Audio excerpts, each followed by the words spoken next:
ಏನ ಯಾವಾಗ ಬಂದೆ ಆಸ್ಪತ್ರೆಯಿಂದ? ಚೆನ್ನಾಗೈತೆ ಗಗನಮ್ಮ ರಮಣಿ? ಹ್ಞೂ ಚೆನ್ನಾಗೈತಪ್ಪ.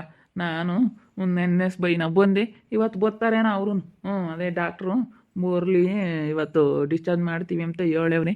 ನೆನ್ನೆಸ್ಲೇ ಮಾಡ್ಬೇಕಾಯ್ತು, ನೆನ್ನೆಸ್ ಯಾಕೆ ಮಾಡಲಿಲ್ಲ? ನಾನು ಬೈಗಾಗತ್ತಕ್ಕೈದ್ದೆ ನೆನ್ನೆ ಡಿಸ್ಚಾರ್ಜ್ ಮಾಡ್ತಾರೆ ಅಂತ. ಇದ್ದು ನಾನು ಬಿಡತ್ತ ಮಾಡಲ್ಲ ಅಂದ್ರೆ ಅದಕ್ಕೆ ನೆನೆಸ್ ಇನ್ನಾಗ ಅದೇ ಬಂದು ನಾನು ವಾಲ್ಸ್ ಕಡೆಗೆ ಬರಲಿಲ್ಲ. ಅಲ್ಲೇ ಆಸ್ಪತ್ರೆಗೆ ಒಟ್ಟು ಸಾಕಾದಂಗೆ ಆಯ್ತು. ಬಂದು ನೀರು ಹೊಯ್ಕೊಂಡು ಸುಮ್ಮನೆ ಮಣಿಕೆ ಬಿಟ್ನತ್ತ. ಅದಕ್ಕೆ ವಾಲ್ಸ್ ಕಡೆಗೆ ಬರೋಕ್ಕಾಗಲಿಲ್ಲ. ಇವತ್ತು ಬರ್ತಾರೆ ಅನ್ಸುತ್ತೆ ಗಗನಮ್ಮರ್. ನಾನು ನೋಡ್ಕೊಂಬರಕ್ಕೆ ಬರೋಣ ಅನ್ಕೊಂಡೆ. ಇಲ್ಲಿ ಓಟುನು ಅದೇ ಗುಂಡಪ್ಪ ಬೇರೆ ಇರಲಿಲ್ವಲ್ಲ, ಅದಕ್ಕೆ ಸುಮ್ಕದ್ದೆ. ಓಟು ತಿರ್ಗ ಆಮೇಲೆ ಓಟು ನೋಡ್ಕೋಬೇಕು ಇಲ್ಲಿ ಅಂತೇಳಿ ನಾನು ಅದಕ್ಕೆ ಆಸ್ಪತ್ರೆಗೆ ಬರೋಣ ಅನ್ಕೊಂಡು ಸುಮ್ಮನೆ ಅದು ಇಲ್ಲೇ ಮಾತಕ್ಕೆ ಬಂದಂಗೆ ನೋಡೋಕೋಣ ಅಂತ. ಸುಮ್ಮನೆ ಇಲ್ಲೇ ಮಾತಕ್ಕೆ ಬಂದಾಗ ನೋಡ್ಮೈಂತಿ ಇವತ್ತು ಬರ್ತಾರೇನ ನೋಡ್ಕೊಂಬರ್ಮೈಂತಿ. ಅಲ್ಲಿ ಆಸ್ಪತ್ರೆಗೆ ಓಟು ಜನ ಬಿಡಲ್ಲ, ಬೈತಾರೆ. ಮಕ್ಳಿಗೆ ನೀವು ಓಟು ಇನ್ಫೆಕ್ಷನ್ ಮಾಡ್ತೀರಿ, ಏನು ಹುಡುಗರನ್ನ ಅವಸ್ಕೊಂಡ್ ಜನ ನೋಡೋಕೆ ಬರ್ತೀರಾ? ಓಟು ಹಿಂಗೆ ಜನ ಓಟು ಕೂಡ್ಗಂಪ್ಲು ಹಾಕ್ಯಂಡ್ರಿ ಅಂತ ಬೈತಾರೆ. ಈಗ ನಮ್ಮ ಗಗನಮ್ಮ ಐತಲ್ಲ, ನಮ್ಮ ಸಂಗೀತಮ್ಮ, ಅವ್ರ ಅಕ್ಕ ತಂಗಿಯರೆಲ್ಲ ಬಂದಿದ್ರು. 3 ಜನ, ಅವ್ರು 4 ಜನ ಅಲ್ಲ, ಅವ್ರು 3 ಅಕ್ಕ ತಂಗಿಯರು, ಅವ್ರ ಮಕ್ಕಳು ಎಲ್ಲ ಬಂದಿದ್ರಪ್ಪ ನೋಡ್ಕೊಳಕಂತ. ಹೋಗೆಲ್ಲ ಎಲ್ಲೋಡು ಬೈದರು. ಅಲ್ಲಿ ನರ್ಸು ಇನ್ಫೆಕ್ಷನ್ ಆಗುತ್ತೆ ಅಂತ ಬೈತಾರೆ ಕಣಪ್ಪ. ನೀವೇನು ಈಸಕೊಂಜನ್ ಬಂದಿದ್ರಲ್ಲ, ಏನು ಮಗು ದೊಡ್ಡದಾದ್ಮೇಲೆ ನೋಡೋಕ್ಕಾಗಲ್ವಾ ಅಂತ ಬೈದ್ಬಿಟ್ರು ಕಣಪ್ಪ. ಬೈತಾರೆ ಆಸ್ಪತ್ರೆಗಳಾಗೆ ಪಾಪವು. ಹಂಗೆ ಬೈಯಲ್ಲವು. ಅಂದರೆ ಸ್ಯಾನ ಜನ ಹೋದ್ರು ಬೈತಾರೆ ಆಸ್ಪತ್ರೆಗಳಿಗೆ, ಬಿಡ್ಕೊಂಬದೇ ಇಲ್ಲ, ಒಳಗೆ ನೋಡೋಕ್ಕೆ ಬಿಡಲ್ಲ. ಒಬ್ಬರು ಪೇಷಂಟಾಗ ಒಬ್ಬರೇ ಇರಬೇಕು ಅಂತಾರೆ. ನಾನು ಹಂಗೇನೆ ನೋಡಿದ್ದೀನಿ ಮಸ್ತಾಗಿ. ಅಲ್ವೇಲು ಯಾವಾಗ ಹೋದಾಗ ಡೆಲಿವರಿ ಆಗೈತೆ ಅಂದರೆ ಒಬ್ರು ತಾಗೆ ಒಬ್ಬರೇ ಇರಬೇಕು. ನೋಡ್ಕೊಂಬಕ್ಕೆ ತಾಯಿ ಇಲ್ಲ ಅವ್ರ ಗಂಡ ಒಬ್ಬರು, ಅವರಿಬ್ಬರು ಅಷ್ಟೇ. ಬೇರೆಯವರೆಲ್ಲ ಸ್ಯಾನ ಜನ ಇದ್ರು ಬೈತೀರಿ. ನೀವೇನು ಇಷ್ಟೊಂದು ಜನ ಇದ್ರಿ, ನಮ್ಮನ್ನಂತೂ ಬಿಡತ್ತೆ. ಏನು ಇಷ್ಟೊಂದು ಜನ ಬರ್ತಿರಲ್ಲ ನೀವು, ಅಯ್ಯಪ್ಪ ಅಂತ ಬೈಯರು. 7 ಜನ ಬಂದು ನೋಡ್ಕೊಳೋದ್ರೆ ಅಲ್ಲೇನಿ. ಅಯ್ಯೋ ನೀನು ಅವರೆಲ್ಲನ ಶಾಂತಕ್ಕಯ್ಯ, ಜೇಕಯ್ಯ ಎಲ್ಲರೂ ಬಂದಿದ್ರು. ಅಲ್ಲಿ ಅವ್ರ ಊರವರೆಲ್ಲ ಎಲ್ಲರೂ ಬಂದಿದ್ರು. ಅವರು ತಮ್ಮರು, ಅವ್ರ ಅಜ್ಜಿರು, ಜಯಜ್ಜಿ ಅವರೆಲ್ಲ ಅವರು ಅವ್ರ ಅಪ್ಪಯ್ಯ ಎಲ್ಲರೂ ಬಂದಿದ್ರಪ್ಪ ನೋಡ್ಕೊಳೋಕೆ ನಮ್ಗಾಗ ನಮ್ಮನ್ನಂತಂದು. ಮತ್ತು ಬೋದ್ತಾರೆ ಸಂಬಂಧಿಕರು ಅಂದಮೇಲೆ ಬರಬೇಡ್ರಿ ಅಂತಲೂ ಹೇಳೋಕ್ಕಲ್ಲ, ಏನು ಮಾಡೋಕ್ಕಲ್ಲ. ಯಾರಿಗೆ ಆಯ್ತು ಅಂದ್ರೆ ಬಂದು ನೋಡ್ತಾರೆ. ಬೋವಾ ಮಮ್ಮ, ನೀನು ಹೇಳ್ದಂಗೆ ಭಾರಿ ಇದ್ದಾಳ ಜೀವಿತ. ನಾನು ಜೀವನ ಇಬ್ಬರು ಸರಿಯಾಗಿ ಹೋಗುತ್ತೆ ಬಂದ್ವಿ ಕಣ್ಮಮ್ಮ. ನೀನೊಬ್ಳು ತಾಯಿನೇ, ನಿನ್ನಂತಳನ್ನ ನಾನು ಎಲ್ಲೂ ನೋಡಲಿಲ್ಲ. ಎಂಥರು ಕೂಡ ತನ್ನ ಮಗುನ ಸೆರಗ್ನಾಗ ಇಕ್ಕೊಂಡು ಎಂಥ ಕಷ್ಟದಲ್ಲಿ ಸಮೇತ ನೋಡ್ಕೊಂಬ ಒಂದು ಜೀವ ಅಂತಂದರೆ ತಾಯಿ ಬಿಟ್ಟರೆ ಬೇರೆ ಯಾರೂ ಇಲ್ಲ ಕಣೆ. ನಿನ್ನಂತಳನ್ನ ನಾನು ಎಲ್ಲೂ ನೋಡಲಿಲ್ಲ ಅಂತೇಳಿ ಸರಿಯಾಗಿ ಬೈದೆ. ಎಷ್ಟು ಒಂದು ಮಗುನ ಜೋಪಾನ ಮಾಡ್ಕೊಳ್ಳೋದು ಅಂತಂದರೆ ತಾಯಿ ಬಿಟ್ಟರೆ ಬೇರೆ ಇನ್ಯಾರೂ ಅಲ್ಲ. ಅಲ್ದ್ರಾಗ ನಿನ್ಗೆ ಎಂಥ ಮನಸ್ಸು ಅಂತ ಸರಿಯಾಗಿ ಬೈದು ಬಂದ್ಬಿಟ್ಟೆ. ಯಾಕೆ ಏನತ್ತಮ್ಮ? ಅದೇನಪ್ಪ ಜೀವಿತ ಮಗನ ಮಾಮನ ಹತ್ರ ಬಿಟ್ಬೋತೀನಿ ಅಂತ ಹೇಳಿ ಹೇಳ್ತಾಳೆ ಅಂತ ಹೇಳಿ ಅಮ್ಮಾಯಿ ಬಂದು ಹೇಳ್ತಲ್ಲ, ಬಿಟ್ಟು ಬಂದವಳು. ನಾವು ಅದಕ್ಕೆ ಅಲ್ಲಿ ಕುಕ್ಕಣಿದ್ಲು ಸರಿಯಾಗಿ ಹೋಗುತ್ತೆ ಬಂದ್ವಿ. ಆಮೇಲೆ ಹೋಗಿ ನೋಡ್ಕೊಂಬರೋಣ ಅಂತ ನಾವು ಅಲ್ಲಿ ಯಾರನ್ನ ಕೇಳಿವಿ. ಅವರು ನಾಟಿ ಹಸ ಅಲ್ಲೇ ತಂದು ಕಟ್ಟಾಕ್ಯವ್ರೆ. ನೆನ್ನೆಸ್ಲೇನೆ ನಾಟಿ ಹಸಿನ ಅಲ್ಲಿ ಕುಡಿಸಿ ಘನವಾಗಿ ನೋಡ್ಕೊಂತಾರೆ. 7ನೇ ಇಪ್ಪಟ್ಟು ಕೇಳಲ್ಲ, 7ನೇ ಇಪ್ಪಟ್ಟು ಹೆಂಗೆ ಲೆಕ್ಕಕ್ಕೆ ಇಕ್ಕೊಂಡಿದ್ರು, ಇನ್ಮೇಲೇನು ಇವಳು ಲೆಕ್ಕಕ್ಕೆ ಇಕ್ಕೊಂಬಲ್ಲ. ನೋಡವಳು ಹಣೆ ಬರೀ ಏನಾಗುತ್ತೆ ಅಂತ ಮುಂದೆ ಸರಿಯಾಗಿ ಗೊತ್ತಾಗುತ್ತೆ ಅವಳಿಗೆ. ಆ ಮಗ ಇರೋದಕ್ಕೇನೋ ಒಂದಿಟ್ಟು ಬೆಲೆ ಇತ್ತು, ಇನ್ಮೇಲೆ ಇಲ್ಲ ಅಂತ ಯಾರೋ ಮಾತಾಡ್ತಿದ್ರು. ನಾವು ಆಮೇಲಿಂದ ಹೋಗೋಣ ಅಂತ ಬಂದ್ವಿ. ಅಲ್ಲ ನೋಡಪ್ಪ ಅವಳೆ ಅಂತ ಕೆಲಸ ಮಾಡ್ಯವಳೆ. ಅವಳಿಗೆ ಏನು ಅನ್ಸಲ್ಲೇನಪ್ಪ. ಅದು ಏನಂತ ಪಿಳ್ಳಿ ಆಗೈತಿ. ಅಯ್ಯಪ್ಪ ದೇವ್ರಿ ಅಂತಾರೆ, ಹೆಂಗೆ ನೋಡ್ಕೊಂತಾರೆ. ಅಯ್ಯೋ ಈಗ ಎಂಥವ್ರು ನನ್ನ ಮಗುನ ನಾನು ಬಿಟ್ಕೊಡಲ್ಲ ಅಂತಾರೆ ಅಂತಾರು ಸಮೇತನ. ಅಯ್ಯೋ ಎಲ್ಲದಕ್ಕಿಂತ ಶ್ರೇಷ್ಠವಾದ್ದು ಅಂದರೆ ತಾಯಿ ಸ್ಥಾನ. ತಾಯಿ ಅಂತಂದರೆ ತುಂಬ ಶ್ರೇಷ್ಠ. ಅದಕ್ಕಿಂತ ದೊಡ್ಡದು ಯಾವುದೂ ಇಲ್ಲ. ಅದೇನಪ್ಪ ಹಂಗೆ ಮಾಡುತ್ತೆ ಹುಡುಗಿ. ಬುದ್ಧಿ ಐತೆ ಅಮ್ಮನ ಇಲ್ಲ ಅಂಬಾನೆ. ತಗ ನಾನು ನಾಳೆ ಹೇಳಲಿಲ್ವ ಬುದ್ಧಿನೇ ಅಷ್ಟು. ಅವ್ರು ಬಿಡಲ್ಲ ಸುಮ್ಮನಿರತ್ತಲ್ಲ, ನಾನು ಸುಖವಾಗಿ ಬೆಳ್ಕೊಂಬ್ಲತ್ತ ನೋಡ್ಕೊಂಬಲ್ಲ ಸರಿಯಾಗಿ ಜವಾಬ್ದಾರಿಯಿಂದ ನೋಡ್ಕೊಂಬಲತ್ತ. ಸುಮ್ಮನೆ ನೋಡ್ಕೊಂಬಿ ಸುಮ್ಮನೆ ಅವ್ರಾದ್ರೆ ಇನ್ನೂ ಜೋಪಾನವಾಗಿ ನೋಡ್ಕೊಂತಾರತ್ತ, ನೋಡ್ಕೊಂಬ್ಲೇಳು. ಅಮ್ಮ ಒಂದೇ ದಿವಸಕ್ಕೇನೆ ನಾಟಿ ಹಸ ತಗೊಂಬಂದು ಕಟ್ಟಾಕವ್ರೆ. ನಿಜವಾಗ್ಲು ಭಾಳ ಖುಷಿ ಆಗ್ತೈತೆ. ಹಾಗೆ ಹೊಸ ತಗೊಂಬಂದು ನೋಡ್ಕೊಂತಾರೆ ಅಂತ ಹೇಳೋದಕ್ಕೆ ನಮಗೆ ಭಾಳ ಖುಷಿ ಆಯಿತು.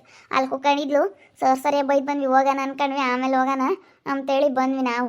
ಆಮೇಲಿಂದ ಹೋಗಿ ನೋಡ್ಕೊಂಬತ್ತಿ. ಅಲ್ಲ ನೋಡವಳೆ ಎಂಥ ಕೆಲಸ ಮಾಡ್ಯವಳು. ಸರಿಯಾಗಿ ಬೈದ್ವಿ. ಅಲ್ಲ ನಿನ್ನಂತಳು ಯಾರನ್ನೂ ನೋಡಿಲ್ಲ ಕಣೆ ಇಡೀ ಪ್ರಪಂಚದಾಗೇನೆ ಅಂತೇಳಿ ನಾನು ಯಪ್ಪ ಹೋಗಿ ಕುಕ್ಕಂಡಿದ್ದಾಳನ್ನ ಸರಿಯಾಗಿ ಹೋಗುತ್ತೆ ಬಂದ್ವಿ. ನೀನೊಬ್ಳು ತಾಯಿನೇ ಅಂತೇಳಿ ಸರಿಯಾಗಿ ಬೈದ್ವಿ. ನಿನ್ನಂಥವ್ರನ್ನ ಇಲ್ಲಿ ನೋಡು, ಯಾರು ಕ್ಷಮಿಸಲ್ಲ. ನೀನು ಹಿಂಗೆ ಮಾಡಿದ್ದಿ ಅಂತಂದ್ರೆ ನಿನಗೆ ಒಳ್ಳೇದಾಗಲ್ಲ. ಅಲ್ಲ ಹಂಗಿರೋ ಅಂಥ ಕಂದಮ್ಮನ ದೂರ ಮಾಡಿದ್ಯಲ್ಲೇ ನೀನು. ಎಂಥ ಚೆನ್ನಾಗೈತೆ ಮುದ್ದಾಗಿ. ಎಂಥವ್ರಿಗೆ ಆಗಲಿ ಎಂಥರೇ ಆಗಲಿ ಬಿಟ್ಕೊಡಲ್ಲ. ನಿಂದೆ ಅಂತ ಮನಸ್ಸೆ ಅಂತೇಳಿ ಸರಿಯಾಗಿ ಬೈದ್ಬಿಟ್ಟಿದ್ದೀನಿ. ಸರಿಯಾಗಿ ಬೈದ್ವಿ. ಏನಿನ್ ಯೋಟನ ಬೈ. ಅವ್ರು ಇತ್ತಿಳ್ದಂಗೆ ಮಾಡೋದು. ಆಲೆ ಸುಮ್ಮನಾಗ್ಬೇಕು. ಯಾಕೆ ಸುಮ್ಮನೆ ಅಮ್ಮ ಒಂದಿಟ್ಟು ಬೈತಿತ್ತು ಕಣಪ್ಪ. ಇವಳು ನಮ್ಮ ಮಾತು ಕೇಳೋದೇ ಇಲ್ಲ. ಅದಕ್ಕೇನೆ ಪಾಪ ನಾನು ಹೇಳಿಲ್ಲ ಅಂತ ಹೇಳಿ ಅಮ್ಮಮ್ಮ ಇನ್ನೂ ಬೈತಿತ್ತು. ಬರೀ ಇಂಥ ಆಟ ಆಡೋಕೆ ನಿಂತ್ಕೊಂಡವಳೆ. ನಾನು ಅದಕ್ಕೆ ಆತು ಹೇಳಿಲ್ಲ. ನನಗೂ ಬೋಲ್ಸಿಟ್ಟು ಬಂದೈತೆ ಇವಳು ಹಿಂಗೆ ಮಾಡಿದ್ಕೆ ಅಂತೇಳಿ. ಇನ್ನೆಲ್ಲ ಏನು ಮಾಡಿದ್ರು ಏನೋ ಬಿಡು ಅಂತ ಸುಮ್ಮನಾಗ್ತಿದ್ದೆ. ಆದರೆ ಹಿಂಗೆ ಮಾಡಿಳಲ್ಲ ಅದು ನನಗೆ ಭಾಳ ಬೇಜಾರಾಗ್ಬಿಡ್ತು ಅಂತ ಅಮ್ಮ ಇನ್ನೂ ನನಗೆ ಭಾಳ ಬೇಜಾರಾಗ್ಬಿಟ್ಟಿತ್ತು. ಹಿಂಗೆ ಮಾಡಿದ್ದು ಮಾತ್ರ ನನಗೆ ಭಾಳ ಬೇಜಾರಾಯಿತು ಅಂತ ಹೇಳ್ತಿತ್ತು. ಮತ್ತು ಎಂಥರ್ಗೂ ಬೇಜಾರಾಗುತ್ತೆ ಹಿಂಗೆ ಮಾಡಿರಿ. ಯಾರು ಸುಮ್ಕಿರ್ತಾರೆ ಹೇಳಪ್ಪ ಅತ್ತ. ಹೇಳತ್ತ ಅದೇನೋ ಹಂಗೆ ಚೆನ್ನಾಗಿ ಇಟ್ಕೊಂಡು ಹೋಗೋದತ್ತ ಸುಮ್ಮನೆ. ನನ್ನ ಮದುವೆ ಆಗಿರೋಲ್ಲ ಅವರಿಬ್ಬರು ಸುಖವಾಗಿ ಚೆನ್ನಾಗಿರಬಾರ್ದು. ಮೊಳ ನೋಡ್ಕೊಂಡು ರಾತ್ರಿ ಎಲ್ಲ ಎದ್ದು ಕುಕ್ಕೋಬೇಕು, ರಾತ್ರಿ ಎಲ್ಲ ಸುಧಾರಿಸ್ಬೇಕು ಅಂತ. ಅವಳ ಗಂಡ ಹೆಂಡತಿ ಚೆನ್ನಾಗಿರ್ತಾರೆ. ನಾನು ಮಗ ನೋಡ್ಕೊಂಡ್ರೆ ಅವರಿಬ್ರು ಗಂಡ ಹೆಂಡತಿ ಚೆನ್ನಾಗಿರ್ತಾರಲ್ಲ ಇವಾಗೆ ಅಂತ ಈ ಥರ ಬುದ್ಧಿ ಅವಳದು. ಯಪ್ಪ ಅವಳ ಬುದ್ಧಿನೇ ಸರಿಯಿಲ್ಲ. ನೀನೇನು ಯಪ್ಪ ನಾವೇನೇ ಮಾಡಿ ಏನೇ ಇದು ಮಾಡಿದ್ರು ಅವಳ ಬುದ್ಧಿನೇ ಸರಿಯಿಲ್ಲ. ನಾವೀಗ ಹೇಳೋವಷ್ಟು ಹೇಳ್ತಾರೆ, ಕೇಳೋರ್ಗು ಅರ್ಥ ಮಾಡ್ಕೊಂಬರ್ಗಾದ್ರೆ ಹೇಳ್ಬೋದು. ಅರ್ಥ ಮಾಡ್ಕೊಂಬಿಲ್ದಾರ್ಗೆ ಯಾರು ಹೇಳೋಕ್ಕಾಗುತ್ತೆ? ಬಿಡತ್ತ. ಅವಳ ಬುದ್ಧಿ ಏನತ್ತ. ಅಲ್ಲ ಬಸಣ್ಣಯ್ಯ ಚೆನ್ನಾಗೈತೆ ಅಮ್ಮಣಿ ಗಗನಕ್ಕನ ಪಾಪು. ಚೆನ್ನಾಗೈತಪ್ಪ, ಭಾಳ ಚೆನ್ನಾಗೈತೆ. ಹೆಂಗಾತ ಸುಖವಾಗ ಆತು, ನಾರ್ಮಲಾಗಿ ಆಯ್ತು ಎಲ್ಲ. ಇವಾಗ ಗೌರ್ಮೆಂಟ್ ಆಸ್ಪತ್ರೆಗೆ ಕರ್ಕೊಂಡೋದ್ರೆ ನಾರ್ಮಲ್ ಡೆಲಿವರಿ ಮಾಡ್ತಾರೆ ಕಣಪ್ಪ. ಯಾವುದು ಸಿಜರಿನ್ ಮಾಡಲ್ಲಂತೆ. ಅಯ್ಯೋ ನಮ್ಮ ಮನೆಗೆ ಅಲ್ಲಿ ನನ್ನ ಅಳಿಯ ಕರ್ಕೊಂಡು ಹೋಗ್ಬಿಡೋಣ, ಪ್ರೈವೇಟ್ ಆಸ್ಪತ್ರೆಗೆ ಕರ್ಕೊಂಡು ಹೋಗ್ಬಿಡೋಣ.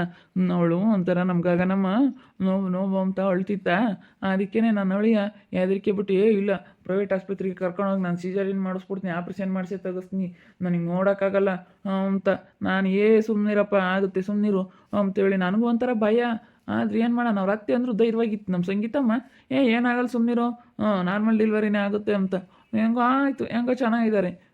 ಒಂದು ಸ್ವಲ್ಪ ಸುಧಾರಿಸಿದ್ರೆ ಆಗುತ್ತೆ ಕಣಪ್ಪ. ಒಟ್ಟಿನಲ್ಲಿ ನಮಗೆ ಭಯ ಆಗುತ್ತೆ. ಧೈರ್ಯವಾಗಿರ್ಬೇಕಂತ ಸಮಯದಾಗೆ ಧೈರ್ಯವಾಗಿರಬೇಕು. ಧೈರ್ಯವಾಗಿದ್ದರೆ ಯಾವುದೂ ಇರಲ್ಲ. ಧೈರ್ಯಕ್ಕಿಂತ ದೊಡ್ಡದು ಯಾವುದೂ ಇರಲ್ಲ ಅಂತಾರಲ್ಲ, ಹಿಂಗೆ ಎಲ್ಲ ನಾವು ಅದೇ ಭೀತಿ ಇಕ್ಕೊಂಡು ಏನೋ ಒಂದು ಮನಸ್ಸಿನಾಗ ಇಕ್ಕೊಂಡ್ರೆ ಒಂಥರ ಬೇಜಾರಾದಂಗೆ ಆಗುತ್ತೆ, ಟೆನ್ಷನ್ ಆದಂಗೆ ಆಗುತ್ತೆ, ಒಂಥರ ಹೆಂಗಾಗುತ್ತೆ. ಅದಕ್ಕೆ ಮತ್ತೆ ಅದನ್ನೆಲ್ಲನ ಸುಮ್ಮನೆ ಬಿಟ್ಟಾಕಿ ನಾವು ಚೆನ್ನಾಗಿರೋದು ನೋಡ್ಬೇಕು, ಮನಸ್ಸಿಂದ ಎಲ್ಲ ತೆಗ್ದಾಕ್ಬೇಕು. ತೆಗ್ದಾಕಿ ಚೆನ್ನಾಗಿರೋದು ನೋಡ್ಬೇಕು. ಚೆನ್ನಾಗಿದ್ದರೆ ಹೆಂಗೆ ಆಗುತ್ತತ್ತ.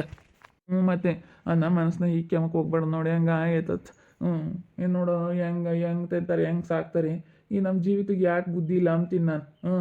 ಏನು ಹೇಳೋಣಪ್ಪ ಅಮ್ಮಂಗಾಗುತ್ತೆ ನನಗೆ. ಇದಕ್ಕೆ ಏನು ಹೇಳೋಣ, ಹೆಂಗೆ ಬೈಯೋಣ ಅನ್ನಿಸ್ಬಿಡುತ್ತೆ ನನಗೆ. ಇದಕ್ಕೆ ಹೆಂಗೆ ಹೋಗುತ್ತೆ ಬಿಡೋಣಪ್ಪ. ಬಾಯಿಗೆ ಬಂದ ನಮ್ಮ ಜೀವಿತ ನಮ್ಮಂಗಾಗುತ್ತೆ. ಹೋಗು ಎಷ್ಟು ಹೋಗುತ್ತೋ ಅಷ್ಟೇ. ಅವಳು ಹಿಂಗೆ ಇಂಥ ಬದುಕು ಮಾಡ್ಯಾಳಂದ್ರೆ ಅವಳೆಲ್ಲ ಉದ್ಧಾರ ಆಗ್ತಾಳೆ ಮಾಮ. ಅವಳಂತೂ ಉದ್ಧಾರ ಆಗಲ್ಲ ಬಿಡು. ಅವಳೆಲ್ಲ ಉದ್ಧಾರ ಆಗ್ತಾಳೆ, ಅವಳು ಉದ್ಧಾರ ಆಗಲ್ಲ. ಅವಳ ಹಣೆ ಬರ ಇಷ್ಟೇನೆ. ಅವಳ ಬಗ್ಗೆ ತಲೆ ಕೆಡಿಸಬಾರ್ದು, ಕೈ ಬಿಟ್ಟಾಕಿ ಸುಮ್ಮನೆ ಆಗ್ಬೇಕು. ಅವಳೇನಿದ್ರು ಸುಮ್ಮನೆ ಕೈ ಬಿಟ್ಟಾಕಿ ನಿನ್ನೇನು ನಮಗೇನು ಆಟಕೊಂಡು ನಿಲ್ಲಕ್ಕಿಲ್ಲ, ನಿನ್ನ ಪಾಡಿಗೆ ನೀನು ಇರು ಅಂತೇಳಿ ಕೈ ಬಿಟ್ಟಾಕ್ತಿ ಅಪ್ಪನಾಗ ನಮ್ಮ ಜೀವನ ನಾವು ನೋಡ್ಕೊಂಡು ಸುಮ್ಮನೆ ಚೆನ್ನಾಗಿರೋದು ನೋಡ್ಬೇಕು. ಅವಳು ಅಷ್ಟೇನೆ ಬಿಡು. ಅವ್ರ ತಗನ ಇದ್ರೆ ಮಗು ಸುಖವಾಗಿರುತ್ತತ್ತ. ಇವಳು ಏನಂತ ನೋಡ್ಕೊಂಬದು ಅಷ್ಟ್ರಾಗೆ ಐತೆ. ಅವರೇ ಸುಖವಾಗಿ ನೋಡ್ಕೊಂತಾರ, ತಿನ್ನೇ ಮಾಡೋಣ. ನೋಡಿದ್ರಲ್ಲ ವೀಕ್ಷಕರು, ನಮ್ಮಪ್ಪ ಹೇಳಿದ್ಕೆ ನಮ್ಮಪ್ಪ ಏನೋ ಬೈಕ್ಯಂತ ಐತಿ. ಬುದ್ಧಿ ಸರಿ ಇಲ್ಲ ಬಿಡು, ನಮಗೆ ಅವ್ರ ತಗಾದ್ರು ಇದ್ರೆ ಸುಖವಾಗಿ ಬೆಳಕಮ್ಮತ್ತೆ, ಸುಖವಾಗಿರುತ್ತೆ ಅಂತ ಹೇಳ್ತಾ ಇತ್ತು ನಮ್ಮಪ್ಪ. ಅದು ನಿಜಾನೇ. ನೋಡ್ತಾ ಇರಿ, ನೀನೇನಾಗ್ಬೋದು ಅಂತ ಮುಂದಿನ ಭಾಗದಲ್ಲಿ ನೋಡ್ತಾ ಇರಿ. ಹಾಗೆ ವಿಡಿಯೋ ಬಗ್ಗೆ ನಿಮ್ಮ ಒಬ್ಬರನ್ನ ಕಮೆಂಟ್ ಮಾಡಿರಿ. ಹಾಗೆ ವಿಡಿಯೋ ಇಷ್ಟ ಲೈಕ್ ಮಾಡಿ, ಶೇರ್ ಮಾಡಿ. ಯಾರು ನಮ್ಮ ಚಾನಲ್ ಸಬ್ಸ್ಕ್ರೈಬ್ ಮಾಡ್ಕೊಂಡಿಲ್ಲ ತಪ್ಪದೆ ಕೂಡಲೇ ಸಬ್ಸ್ಕ್ರೈಬ್ ಮಾಡ್ಕೊಳ್ಳಿ. ಓಕೆ ವೀಕ್ಷಕರೇ, ಧನ್ಯವಾದಗಳು.